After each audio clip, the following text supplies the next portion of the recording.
En manchette ce soir, manque criant de personnel enseignant. À quelques semaines de la rentrée, des dizaines de postes restent à combler dans la région. Nouvelle chef au conseil de la Première Nation Abitibi-Winnie de Pikogane. Début du camp d'entraînement de la LAGMQ. Je vais vouloir qu'on soit parfait à chaque match. Je sais que c'est impossible, mais c'est ça qu'on va viser.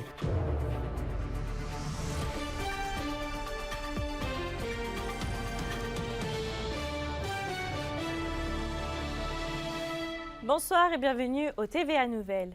Alors que le manque d'enseignants est criant au Québec à quelques jours de la rentrée, la région malheureusement n'y échappe pas. Plusieurs dizaines de postes et de contrats au primaire ainsi qu'au secondaire ne sont toujours pas comblés selon le syndicat de l'enseignement de la Gamésie et de l'Abitibi-Témiscamingue. Et Andriy, c'est quand même du jamais vu depuis 3 ans. Voilà, il n'a jamais manqué autant d'enseignants dans les écoles primaires et secondaires de la région depuis les dernières années. Selon le Cegat à Rouyn-Noranda, 10 postes et 24 contrats ne sont toujours pas comblés. En Abitibi-Ouest, on parle de 7 postes et 10 contrats. La situation qui est particulièrement problématique au centre de services scolaires de l'Or-des-Bois avec 37 postes et 48 contrats à combler. Il faut noter là, que ces données datent de vendredi dernier, donc ça peut avoir bougé.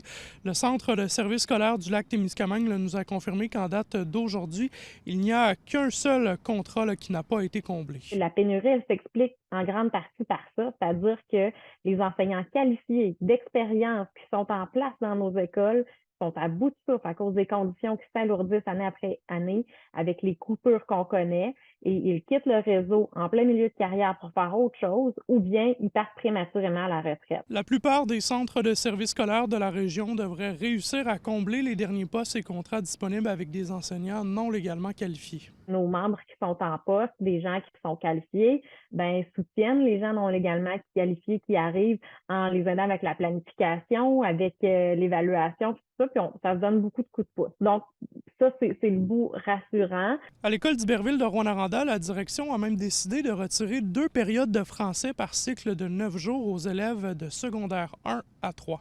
On prenait que c'est pas une décision qui se prend de gaieté de cœur, là, puis je cacherai pas que les enseignants n'étaient pas contents non plus. Du côté patronal, ce qu'on voit, c'est précisément ça, c'est d'entrer dans nos conventions collectives, encore un alourdissement de la tâche avec un ajout de groupes, de périodes, etc. aux gens qui sont déjà en place pour combler. Mais ça, c'est une solution à très, très court terme parce que ce que ça va avoir comme effet, c'est que les gens vont quitter encore davantage. Fait qu'on va se trouver avec une plus grande pénurie encore. Le syndicat de l'enseignement de la Gamésie et de l'Abitibi-Témiscamingue rappelle être en pleine négociation avec le gouvernement Legault pour le renouvellement des contrats des enseignants. Et Québec qui doit d'ailleurs là, justement être sensible à l'amélioration de la tâche des enseignants et à l'attractivité de la profession s'il ne veut pas que la pénurie de main-d'œuvre dans le domaine de l'éducation s'aggrave selon le Cegat. Merci André. Et à la question du jour, on vous demandait « Est-ce que le manque d'enseignants qualifiés dans les écoles vous inquiète ?» Vous avez répondu oui à 72 %. Dans un autre dossier, le comité de déontologue policière du Québec livre un verdict de culpabilité face à l'un des policiers de la Sûreté du Québec impliqué dans l'affaire Jonathan Bellet au centre-ville de la Sarre le 17 juin 2017. Et selon l'organisme, le policier Michael Julien, qui a comparu le 22 septembre dernier, a été imprudent et a manqué de discernement en persistant à effectuer une poursuite policière à haute vitesse visant à rattraper l'individu tué par balle alors qu'il a brandi un couteau. Une décision qui apaise un peu la mère du jeune homme âgé de 23 ans, entrevue d'Yvon Moreau. Là, ça démontre qu'aujourd'hui, que je suis contente des résultats, car Michael Julien va repasser en déontologie dans les mois à suivre. Votre fils ne serait pas mort si on n'avait pas comme ça. Exactement. Si le policier aurait arrêté quand il y a eu l'ordre radio d'arrêter, étant donné qu'il y avait déjà leur immatriculation de voiture, si ça aurait été fait dans le moment immédiat, mon fils il serait encore à côté de moi. Est-ce que vous êtes toujours choqué ou est-ce que maintenant vous arrivez à vous apaiser dans cette douleur-là? Non, la douleur reste la même que 6 ans, ça paraît encore si ça aurait été demain. Je ne suis pas apaisée, j'ai encore une très grande souffrance en dedans de moi. Puis pour le moment, mon deuil, il n'est pas prêt à être passé. Mais j'ai le soulagement que, d'un certain côté, que les policiers y ont eu tort pendant la poursuite policière. Au moins, j'ai eu un bon résultat après 6 ans de bataille. Mais là, la prochaine étape que je veux vérifier, ça va être m'en aller en civil avec un avocat pour continuer encore, pour démontrer qu'ils ont été en tort, et ça va continuer au civil. J'aurais plus jamais la vie que j'ai eue. Là, je vis un désastre dans toutes ces circonstances-là. Puis par rapport à ça, mais ça m'empêche de travailler. Ça vous conduit, c'est pas... Pour moi, il n'y a pas de prix. Il n'y a pas de prix. J'ai besoin de mon fils. Puis plus jamais je vais pouvoir y parler, plus jamais je vais pouvoir le voir. Ça, c'est très difficile. La prochaine procédure, justement, je vais contacter un avocat pour savoir les démarches que je peux faire, puis qu'est-ce qui peut en être. C'est les prochaines démarches qu'il va y avoir dans les prochains mois qui vont suivre. Sur un autre sujet, l'ancien député néo-démocrate d'Abitibi, B. James Nunavik Eyu, Roméo Saganache, est accusé d'agression sexuelle.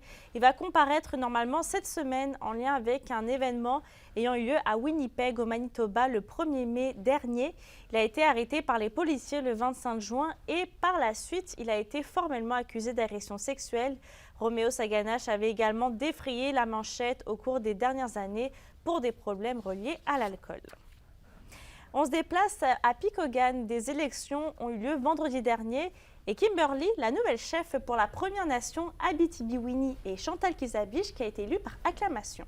Absolument, Mélissa. Chantal Kistabiche va commencer ses fonctions le 1er octobre prochain, puisqu'une assermentation doit être organisée prochainement pour officialiser son nouveau rôle. D'ailleurs, c'est pour ça qu'elle ne pouvait pas, en fait, accorder d'entrevue aujourd'hui pour parler de son nouveau poste. Et en tant que conseillère pendant 3 ans au Conseil de la Première Nation Abitibi-Winnie, elle s'occupait des dossiers reliés notamment à la culture, aux loisirs et au développement économique. Pour l'instant, l'ancienne chef Monique Kistabiche occupe toujours ses fonctions en attendant que le processus se finalise. Elle a mentionné qu'elle ne voulait pas se représenter cette année pour des raisons personnelles. C'est surtout pour une raison familiale. C'est sûr, quand tu es chef d'une communauté, tu es à la tête d'un gouvernement, puis ça a beaucoup de... C'est très exigeant puis très prenant. On laisse toujours des portes ouvertes. Je pense que j'ai quand même été 6 ans dans le conseil, j'ai de l'expérience, j'ai aimé mon travail, mais c'est vraiment pour des raisons familiales que je prends du recul. Monique Kistabiche va s'assurer que la passation de dossier va se faire correctement et que si jamais le conseil a besoin d'aide, elle pourra donner un coup de main également. Elle est tout de même fière de son parcours, considérant que les gros défis qu'elle a dû relever dans les dernières années, comme la pandémie ou encore les feux de forêt qui est arrivé récemment. Elle espère que la nouvelle chef va continuer de trouver des solutions aux enjeux les plus importants pour la communauté de Picogan. C'est sûr qu'on a beaucoup d'enjeux qui se ressemblent dans les communautés, les diverses communautés. Mais c'est beaucoup à la future chef et le futur conseil à considérer ce qu'ils vont prioriser. Mais il y a la culture, la langue, la revitalisation de la langue, le logement, il ne manque pas de travail pour personne. Pour le poste de vice-chef, étant donné qu'il n'y a eu aucune autre candidature, James Cananasso est également élu par acclamation. Et pour compléter l'équipe, le Conseil de la Première Nation Abitibi-Winnie a aussi annoncé sur leurs réseaux sociaux que la nomination de nouveaux conseillers aura lieu le 1er octobre prochain. C'est donc à suivre. Merci Kimberly. Au plaisir.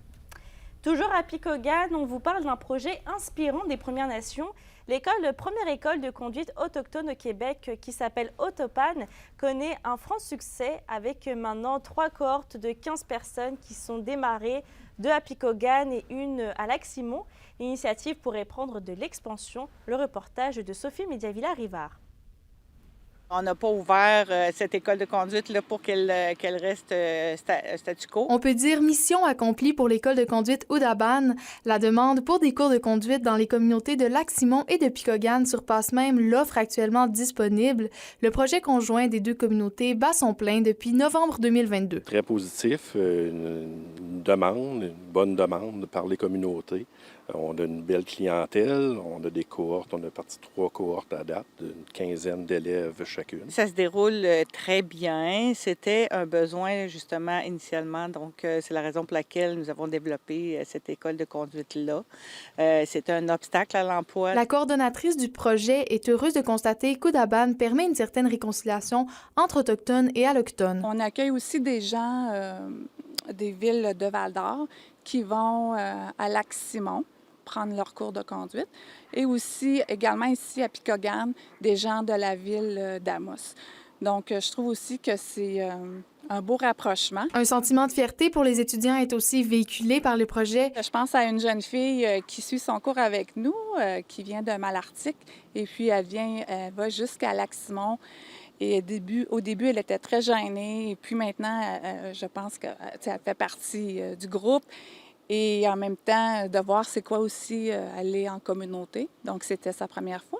Et puis, elle est vraiment contente parce que, c'est ça, le service est personnalisé. C'est clair que les premières fois qu'on sort sur la route, admettons par la communauté, bien là, les gens nous regardent passer. Puis les jeunes sont contents, nos clients sont contents de conduire sur leur communauté. Puis sont bien fiers de ça. Et vu la forte demande, l'équipe est déjà en train d'analyser les possibilités pour agrandir l'école. On parle d'avoir plus d'instructeurs et de véhicules, mais également d'exporter le projet dans d'autres communautés autochtones à travers la province. Une auto-école qui risque de faire du chemin. Sophie Média-Villarivard, RNC Nouvelles, à Picogan. Dans le domaine de la santé maintenant, la région compte 5 nouveaux médecins depuis cet été. Le 6 de l'Abitibi-Témiscamingue a maintenant parmi ses rangs une nouvelle radiologiste, un nouveau médecin de famille, mais aussi un nouveau pédiatre à Val-d'Or. Les hôpitaux de Ville-Marie et La Sarre ont quant à eux chacun un nouveau médecin de famille. Et on reste santé puisque la présidente de la Fédération interprofessionnelle de la santé du Québec, qui représente les infirmières du réseau public, a rencontré cet après-midi le premier ministre François Legault, mais aussi la présidente du Conseil du Trésor, Sonia Lebel.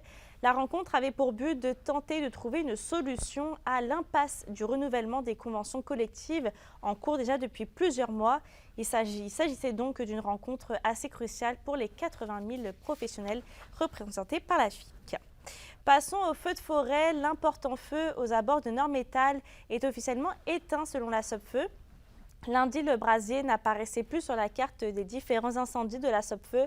On rappelle que le feu d'une superficie de près de 10 000 hectares avait quand même fait craindre le pire en juin, alors qu'il était à moins de 2 km de la municipalité de 800 habitants. Et on vous en parlait vendredi dernier, des Québécois qui étaient coincés au Niger. Eh bien, heureusement, ils ont été évacués. C'est le bureau de la députée d'Abitibi, Bejem Navik-Iyou, donc de Sylvie Bérubé, qui nous le confirme. Les Val-d'Oriens seraient revenus dans la région la fin de semaine passée.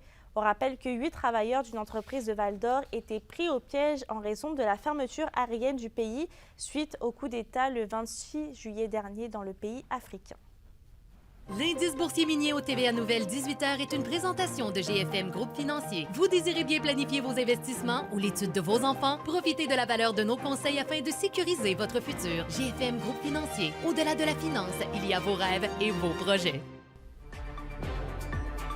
C'était encore une fin de semaine bien remplie au niveau des festivals. De Ville-Marie à Amos jusqu'à Malartic, le milieu culturel a bien bougé. On fait le bilan après la pause.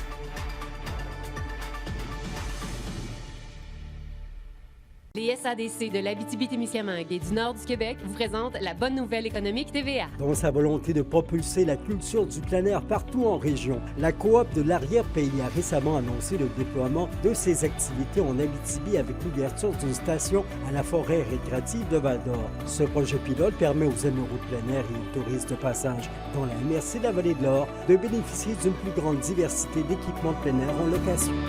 Les SADC, partenaires de l'économie de la région.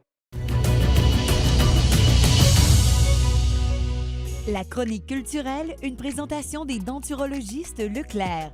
Bruno Leclerc à sa clinique de La Sarre et Jasmin Leclerc à Amos conçoivent des prothèses dentaires partielles complètes ou sur implant de qualité et d'apparence naturelle qui vous permettront de parler, manger et sourire en toute confiance. On va rejoindre Stéphanie à l'instant. Vous retrouvez en ce moment au Trèfle Nord de Rouyn-Noranda pour un lancement qui était très attendu. Oui, ça s'est déroulé cet après-midi, Mélissa. Écoutez, lancement de programmation automne 2023 du Petit Théâtre du Vieux-Noranda. On l'attendait quand même avec impatience. Je sais, je dis tout le temps ça, mais là, c'est vraiment vrai. Écoutez, il y avait beaucoup de gens qui étaient présents. On a eu droit à une ambiance assez festive, merci, pour connaître les artistes qui vont nous faire danser, qui vont nous faire chanter, qui vont nous faire parfois même pleurer et réfléchir. On a l'organisation qui a très, très hâte de vous recevoir et aussi de vous dévoiler qui feront partie de la programmation. Il y a plusieurs spectacles. Bon, déjà, Lisa Leblanc, ça fait quelque temps qu'on l'a annoncé. Après, on y va dans l'improvisation gigue. On est en partenariat avec le Festival Trad de Val-d'Or pour offrir un spectacle de danse gigue improvisé. On a aussi des laboratoires qu'on propose, dont un laboratoire d'improvisation en téléprésence avec la salle de Gaspé. Donc, ça va être un match Gaspé contre Rouyn-Noranda. Et Stéphanie, il y avait de nombreux festivals ce week-end avec la 21e édition de la Foire gourmande de l'Abitibi-Témiscamingue et du Nord-Est ontarien. Oui, pendant les 3 journées consécutives, on a reçu quand même là, près de 30 000 personnes sur le site. On avait une quarantaine d'exposants qui étaient présents aussi au grand plaisir des épicuriens et des épicuriennes. Et là, il ne faut pas oublier les nombreux spectacles de musique qui ont été très, très bien accueillis par la population. On parle d'une belle réussite sur toute la ligne selon l'organisation. La foire débordait, le chapiteau était plein, puis ça a paru pour les spectacles de David Jalbert, Cirque Pathétique aussi, là, le samedi soir. Vraiment une foule très, très chaude, mais peu importe, tous les spectacles, tout le monde était très accueillant. Les artistes ont été unanimes. Ville-Marie, beaucoup, beaucoup d'amour et une scène extrêmement chaude avec beaucoup de feedback. Donc, on est vraiment content là, de la réponse de la population. Et parlant de festival, écoutez, on ne peut pas passer à côté de celui-là, surtout que ça vient d'Amos. Mon petit patelin, salutations aux gens d'Amos. Écoutez, 9e édition de la Fée à thé, Fée de l'Abitibi-Témiscamingue qui se passait ce week-end. Écoutez, c'est près de 1000 personnes qui se sont donné rendez-vous. Pour la première soirée, on a eu droit à un spectacle de Vilain Pingouin. Il y a tout plein de vidéos qui circulent présentement sur les réseaux sociaux pour voir à quel point les gens étaient contents de les recevoir. Ça chantait en groupe, ça dansait également. Écoutez, on a eu aussi un très bel accueil concernant les autres artistes et l'organisation pense déjà à la 10e édition. Augure bien pour nos 10 ans l'année prochaine.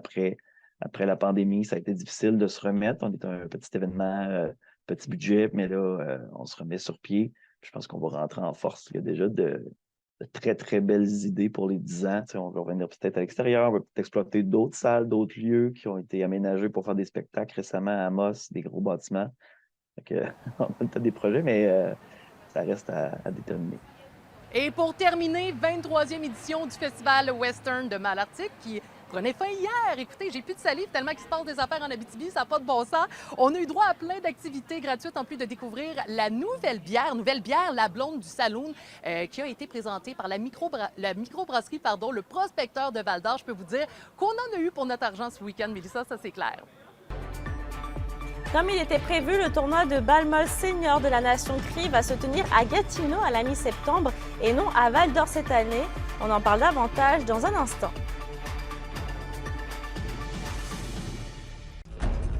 Les nouvelles du sport. Une présentation du tout nouveau Toyota Tundra et Tundra Hybride 2022. Disponible chez Accès Toyota de Rouyn-Noranda. Accès Toyota, leader régional des véhicules hybrides.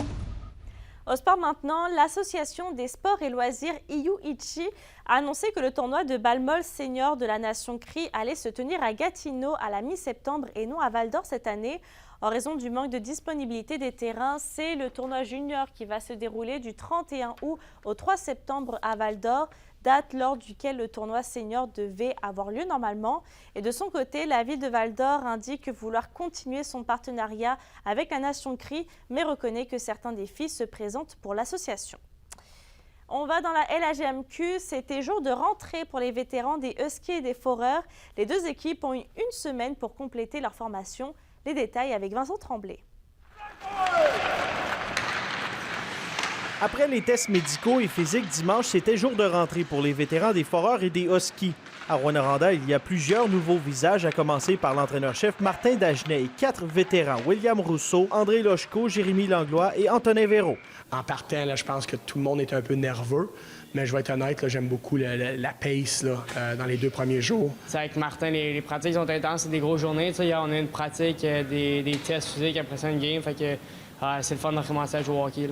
Ouais, ben c'est ça, ça a commencé hier, mais on dirait que ça fait déjà 2-3 semaines qu'on est ensemble. Fait que je pense le mindset cette année, on sait qu'on a une bonne équipe, on sait qu'on veut aller chercher une coupe. Fait que je pense que ça va être important d'être ici serré cette année. De l'autre côté de la 117, les Foreurs pourront compter sur l'arrivée de Samuel Fiala et Philippe Veilleux, le premier choix de l'équipe au dernier repêchage.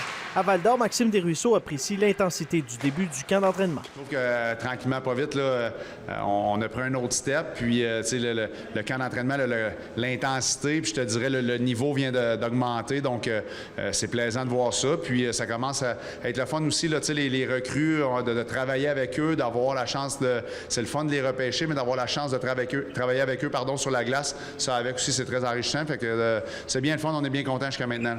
Le nouvel entraîneur-chef des Huskies, Martin Dagenet, reconnaît l'importance de son passage avec Dave Cameron à Ottawa. Il souhaite amener cette approche avec les Huskies. Autant que j'aurais aimé ça être entraîneur-chef 2 ans passés dans le junior majeur, après avoir eu du succès dans le junior rang, je réalise aujourd'hui qu'à passer 2 ans comme adjoint à Dave, un gars qui a quand même beaucoup d'expérience, c'est une bonne chose. Puis j'espère amener ce bagage-là à Rouyn-Noranda pour aider l'équipe. Huskies et Foreurs vont s'affronter 4 fois d'ici la fin du camp d'entraînement. La saison va s'ouvrir quant à elle le 23 septembre avec un duel de la 117. Vincent Tremblay, RNC Nouvelles, Rouyn-Noranda. La bête d'Aiguebelle a été forcée d'annuler cette année. Il s'agit d'un ultra-aquathlon de 50 km de course en sentier et de 2500 mètres de nage en lac en autonomie complète. C'est le manque en fait de participants inscrits qui a forcé l'équipe à annuler son événement qui devait se tenir le 26 août prochain au lac La Haye du Parc national d'Aiguebelle. L'organisation envisage de mettre l'événement aux 2 ou aux 4 ans à l'avenir. On a dû annuler l'événement, là. Sinon, ça mobilisait trop de ressources pour le club. Un petit peu une surprise parce que ça a été la 5e édition, puis à chaque année, on n'avait pas de misère à mobiliser les athlètes pour la compétition. Mais non, dans le fond, ça va nous permettre de nous concentrer sur d'autres activités du club. Puis c'est juste à la prochaine fois. On va tenir la 5e édition, c'est certain, soit l'année prochaine ou l'année suivante. La météo, une présentation de Nicole Auto de Lassar. Avec la plus grande variété de camions en région, Nicole Auto de Lassar, capitale régionale du pick-up. À la météo, Stéphanie, malgré les nuages, on peut s'attendre à du beau temps bientôt.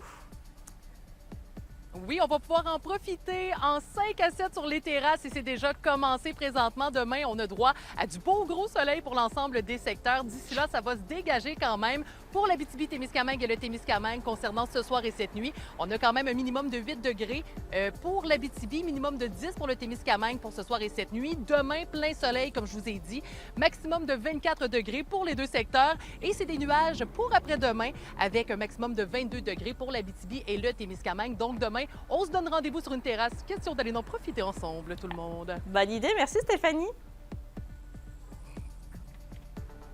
Juste un mot sur Malartic. La ville demande aux citoyens de faire bouillir l'eau pendant au moins 1 minute avant de consommer jusqu'à nouvel ordre. Sur ce, je vous souhaite de passer une bonne soirée, puis je vous dis à demain.